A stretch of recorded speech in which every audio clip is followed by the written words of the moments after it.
I want you to tell us about your very controversial cap. I just got this cap. It's just a cap. Yeah, it has a picture of a chicken on it. That's Love it. much. A lovely rooster. You know, that's all that it is. Awesome stuff. Yeah, I can't do no small talk, no small talk. I'm not with the small talk. Can't be with the small talk. A very warm welcome to another 5 Unscripted. I am Yonaka Theledi, news presenter on 5 weekend afternoons, and today we are talking to Christer, musician, producer, vocalist, rapper. The list is long. But before we get into all the heavy things, I just want to know, what kind of energy are you carrying into this festive season? I'm working. Yeah. I'm working. I'm making a lot of music. So I'm in a very good space. I think things are kind of looking up. That's good. So That's it's very so exciting. good. It's very Yeah. exciting. I mean, we've got a hot summer looking at us, and I can only imagine the kind of crazy. music you're going to be making. It's interesting, Doug. It's very interesting. I don't know as well.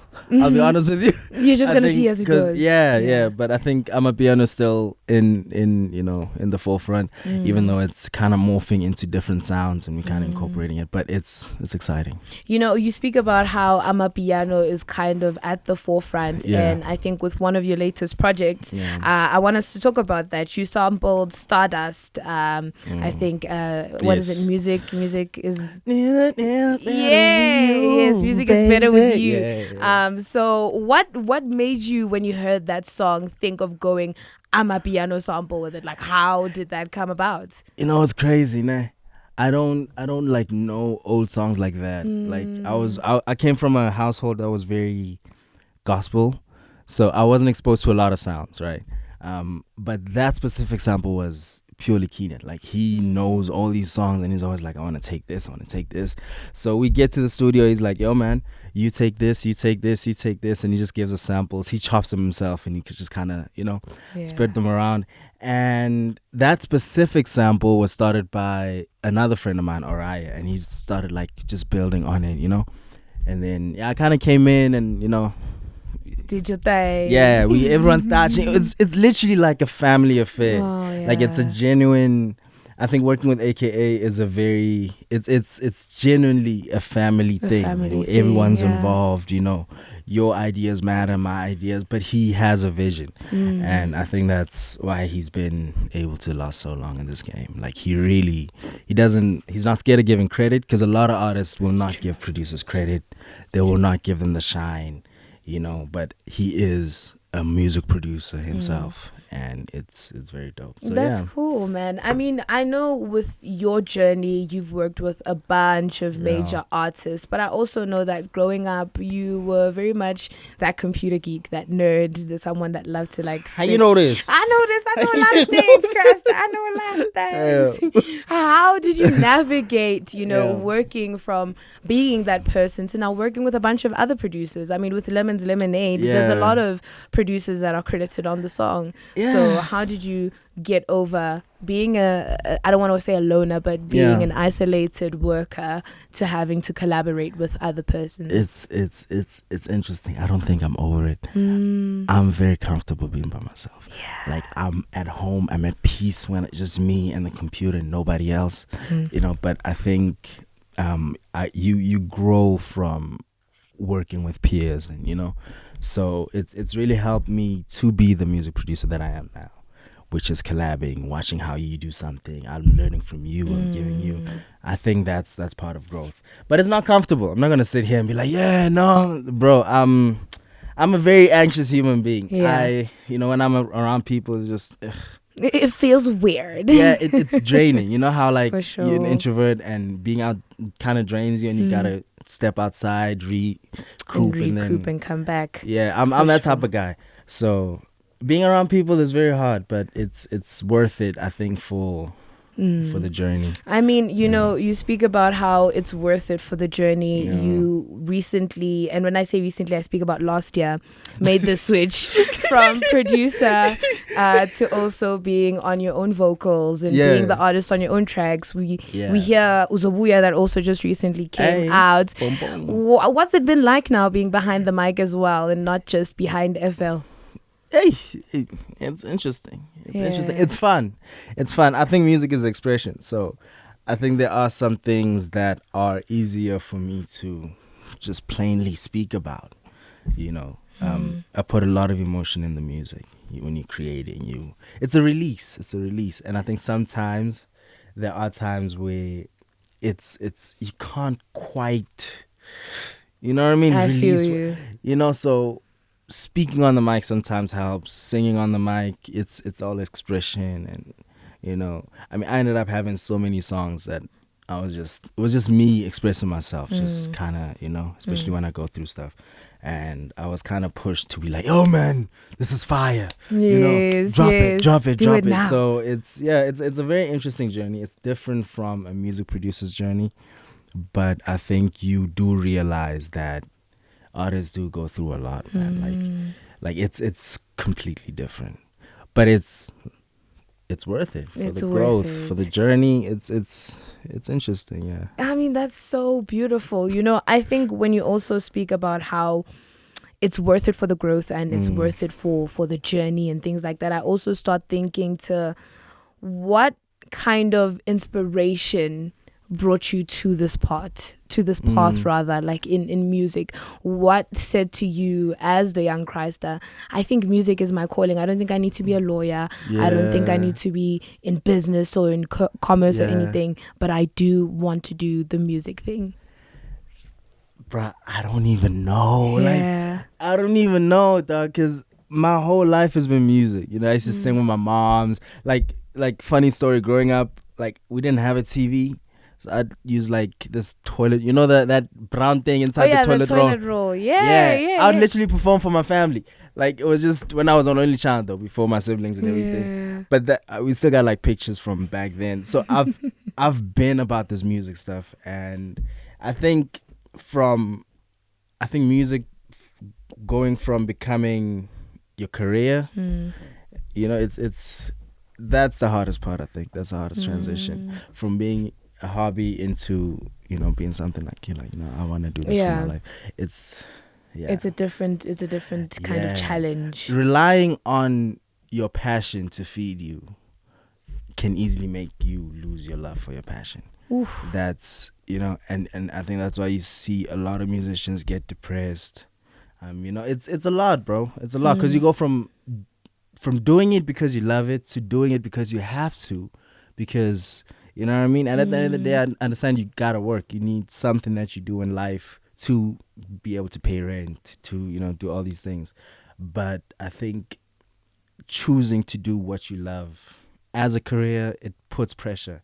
And I think you need to understand it's a tricky one, man.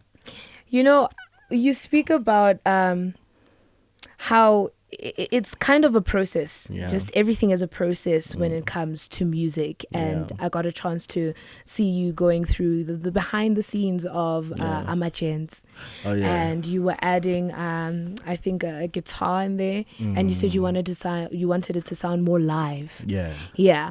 When it comes to your producing and when it comes to you making music, why is it you feel that you still need live instruments when we know the electronic stuff is kind of what's booming now? Everything is kind of more electronic, everything from the kicks that they put in. So what is it that still pulls you towards using actual live instruments in your producing? I think it's I like blending stuff. I get so bored of doing the same thing all the time, right? And I think people want to be shocked. They want something different all the time. And you have these trends in music where, we have a certain sound going for a while. But if you look at it, every now and then you need that thing that, okay, like someone came up with this dope concept and everyone kind of rides on it.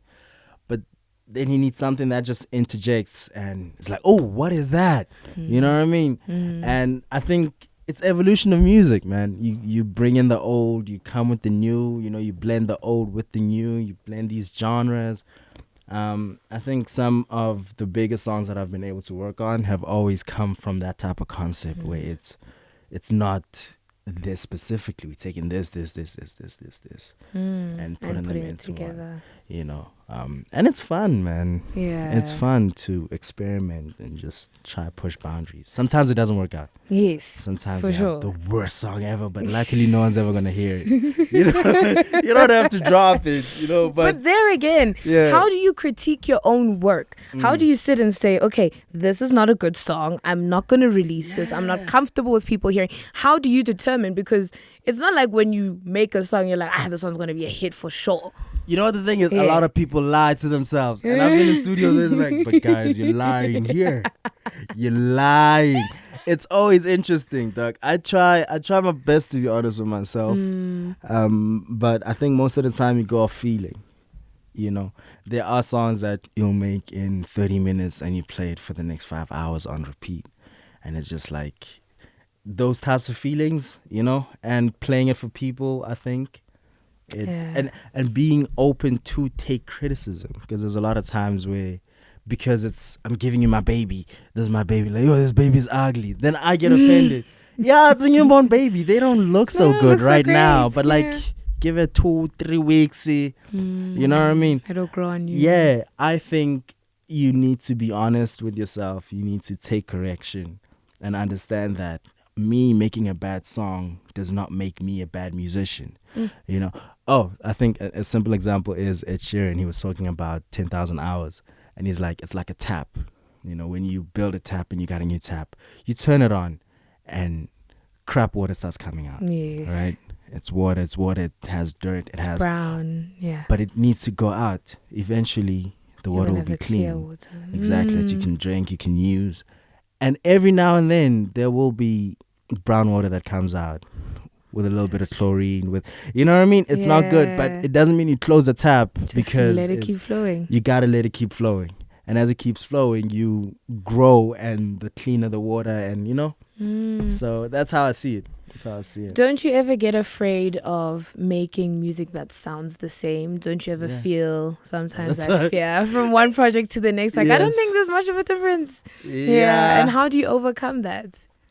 That's why I genre hop a lot. I think, I've been blessed enough to work with artists from every single genre, literally from Afro-pop to hip-hop and R&B and trap and Afrobeat, you know what I mean? Yeah. So it's a very wide spectrum, and I think that's how I stop myself from getting bored. Because if I'm making the same, like, bro, I think making music is very easy. Ooh. I genuinely think so, and I think it's because you do it every day, and it becomes a second nature type of thing. Yeah, and it's very easy for me to make the same thing over and over and over again. So I am learning to embrace because there is a string between all the songs. Like, I kind of start hearing because that's my sound, that's Christer. But at the same time, I try to, like, I'll be with Reese right now. Later, I'm with Something Soweto. And then I'm with, you know what I mean? So I try to broaden it so much that I'm also on my toes. You don't get comfortable too much. So but it's fun, dog. I think you saying it's easy kind of speaks to how I've low-key been hesitating to get on FL Studio and do the thing, because I don't think it's easy. I think I think it takes someone with a particular ear. Like, you need to be able to, like, hear certain things and be inspired by just the ruffling of leaves or whatever it is. You know what I'm saying? I feel you. Yeah. There are moments where I am anxious, right? Especially when you're with, like, an artist who you've wanted to work with for a while, and you don't know exactly how this is gonna go, and they don't want to play beats, they want to make something in the moment, and then it's like, okay, now I really need to, and now you want to make an impression. Yes. But it could easily go bad, like, and not go bad as in, like, this is a terrible song. It's just, this is not a good vibe, or because you are a good musician, doesn't mean but you're trying to make an impression right now.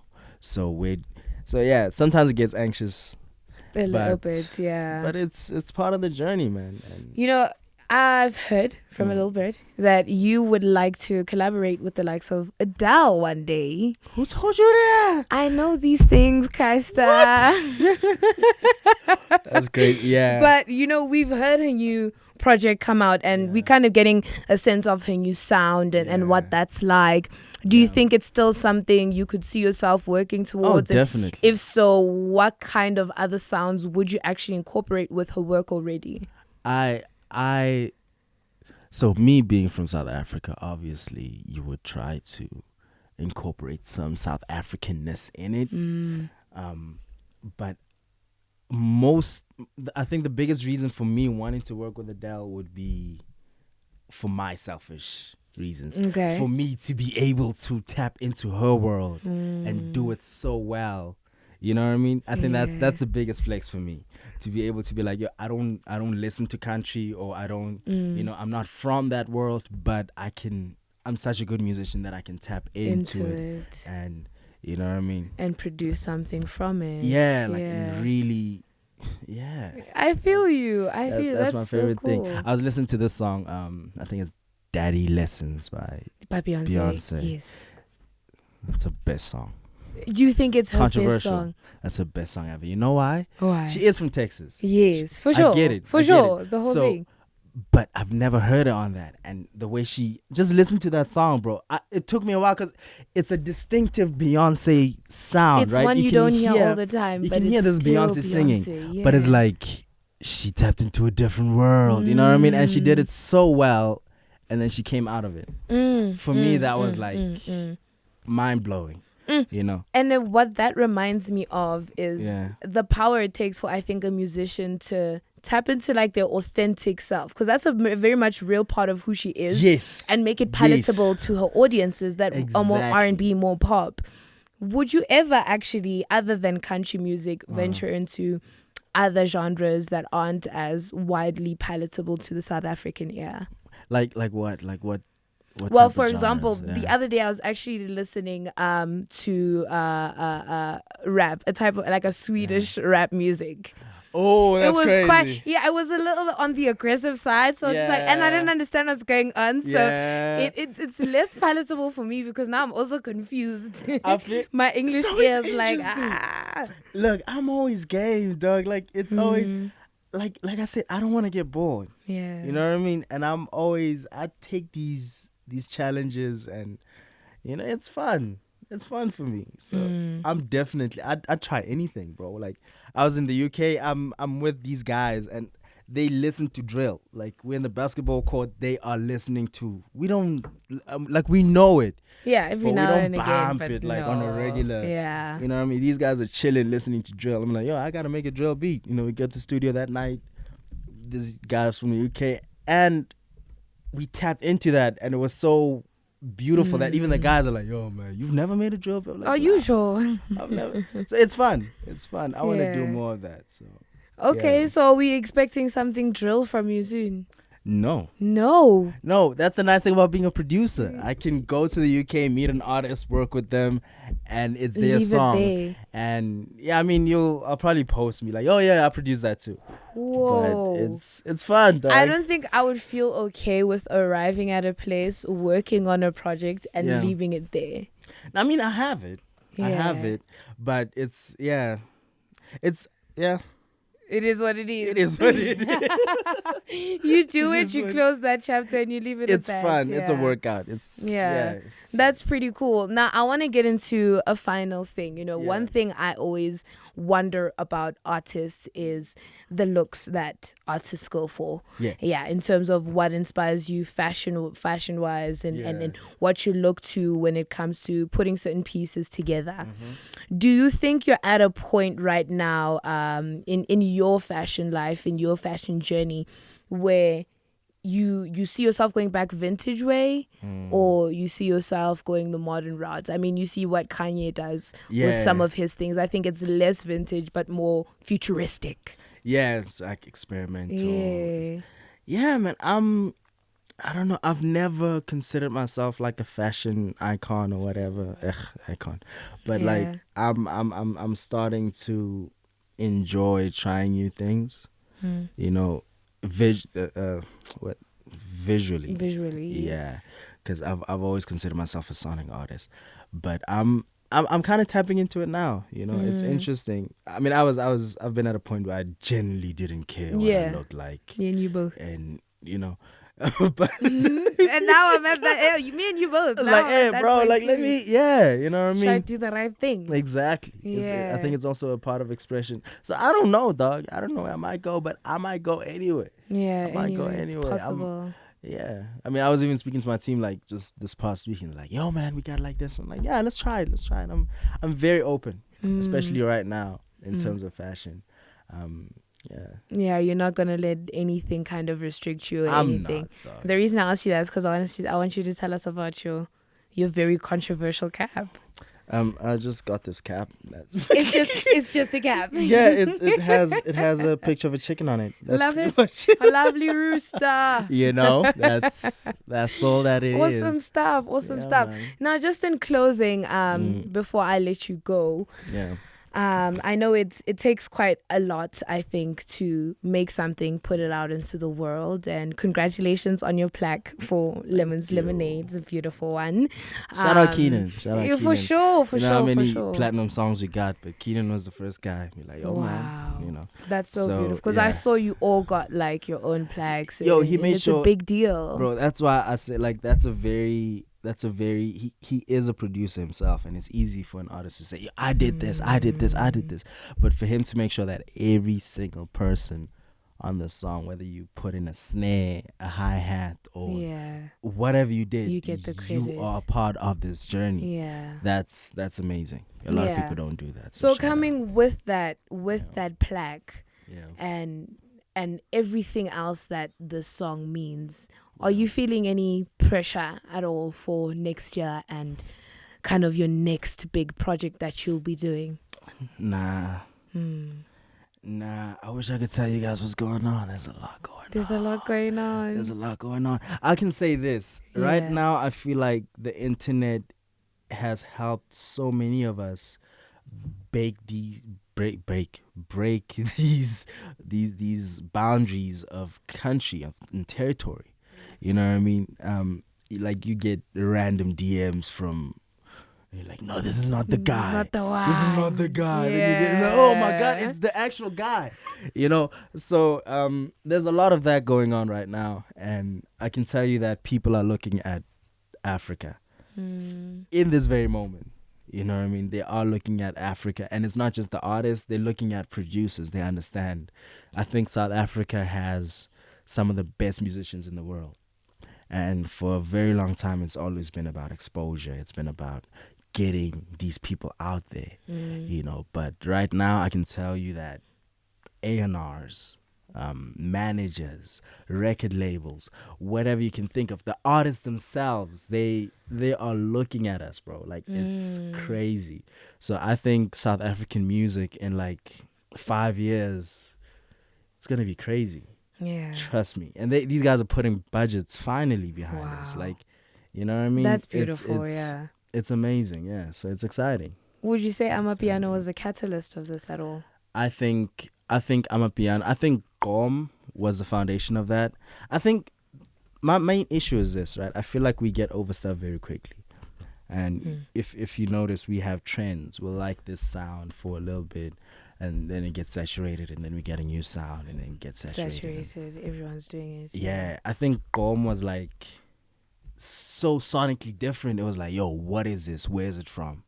You know, and unfortunately, South Africans got over it, and you know. So when amapiano came, it was very interesting because I think it kind of rode on that. It's controversial. People may disagree. It's fine, but I think it became such a distinctive sound that it was like, okay, what is this? You know, and we loved it so much, and we carry it as well. I think you look at Nigerian movies and how the sound was bad, but Nigerians were about Nigerian movies so much that we were watching them. Like, we enjoyed them. I still, you know what I mean? That's true. If South Africans are to love South African music, we are global stars. Wow. You know what I mean? I think that's the foundation of it. You got to get home first. And if people at home don't love our sound, then we doomed. And I think that's why we are at a point where we are now. Because I mean, look, I look at lineups where